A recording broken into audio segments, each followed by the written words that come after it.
JPSC की अध्यक्ष doctor मेरी नीलिमा केरकेट्टा रिटायर हो गई हैं और रिटायरमेंट के बाद राजभवन पहुंची थी और राजभवन पहुंचने के साथ ही उन्होंने राज्यपाल संतोष गंगवार से मुलाकात की है और मुलाकात करने के बाद कई सारी बातें जो है उनके साथ हुई है। एक और आपने देखा होगा किस तरह से जेपीएससी कार्यालय के बाहर जो अभ्यर्थी हैं जेपीएससी 11वीं से लेकर 13वीं के और मेंस की जो परीक्षा है उसको प्रकाशित करने की मांग कर रहे हैं। वहीं दूसरी ओर डॉक्टर मेरी नीलिमा केरकेट्टा का जो कार्यकाल है वो ख़त्म हो गया है और इस दौरान बहुत तरह की बातें जो है वो कही जा रही थी कि कहीं ना कहीं अध्यक्ष पर बहुत सारे दबाव है और दबाव की वजह से ही रिज़ल्ट प्रकाशित नहीं हो रहा है और इसी को लेकर लगातार जो अभ्यर्थी हैं वो प्रदर्शन करते हुए नज़र आ रहे हैं, चाहे वो सड़क पर हो या फिर सोशल मीडिया पर।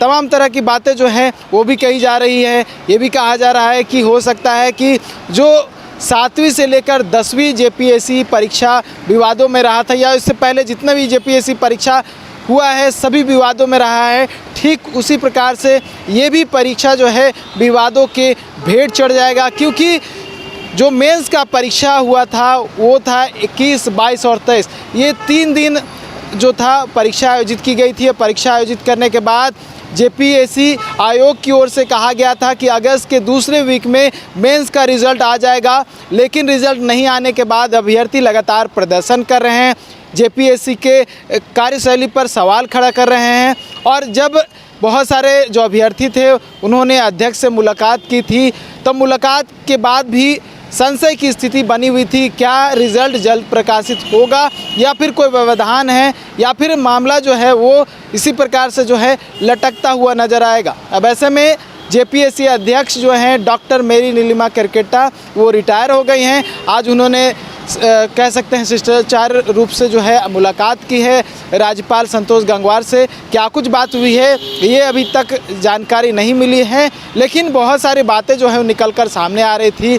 सवालिया निशान जो था वो कार्यशैली पे खड़ा हो रहा था। ये भी बात सामने आई थी कि जेपीएससी और सीडीपीओ ये दोनों का रिज़ल्ट जो है वो तैयार है, लेकिन प्रकाशन नहीं हो पा रहा है। क्यों नहीं हो पा रहा है? क्योंकि दबाव है, इस तरह की बातें सामने आई थी। अब किसका दबाव है, क्यों रिज़ल्ट प्रकाश नहीं हो पा रहा है, ये देखने वाली बात होगी। लेकिन यही बात है कि अब जेपीएससी आयोग के पास अध्यक्ष नहीं है। एक बार फिर से जेपीएससी जो आयोग है वो अध्यक्ष पद के बिना है, यानी खाली है। अब ऐसे में बहुत सारे रिज़ल्ट के इंतज़ार में जो अभ्यर्थी हैं वो कहीं ना कहीं टकटकी लगाकर आयोग की तरफ देखेंगे और कब रिज़ल्ट जारी होता है ये देखने वाली बात होगी और नए अध्यक्ष की नियुक्ति भी कब होती है ये भी देखने वाली बात होगी। न्यूज़ बाय स्कोप के लिए कैमरा पर्सन नूतन के साथ नीरज कुमार, रांची। धनबाद के कतरास बागमारा हरिना डुमरा इलाके में एकमात्र ISO certified Avneet health care hospital. यहाँ आपको जाने माने न्यूरोसर्जन डॉक्टर आशीष कुमार के कुशल नेतृत्व में मिलेगी न्यूरो सर्जरी के अलावा विशेषज्ञ चिकित्सकों द्वारा laparoscopic surgery, gynae, general surgery, ortho, paediatric, dentistry, urology समेत संपूर्ण तरह की सुविधा। साथ ही 10 किलोमीटर तक की निःशुल्क एम्बुलेंस सेवा भी यहाँ उपलब्ध है।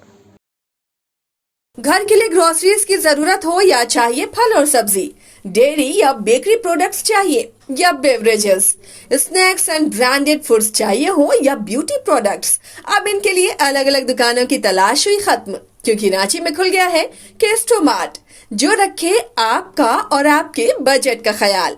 हर सामान पर 5% की छूट, होम डिलीवरी की सुविधा भी। आज ही पधारें। केस्टोमार्ट, one stop solution for every customer's requirements. Call 9153989339।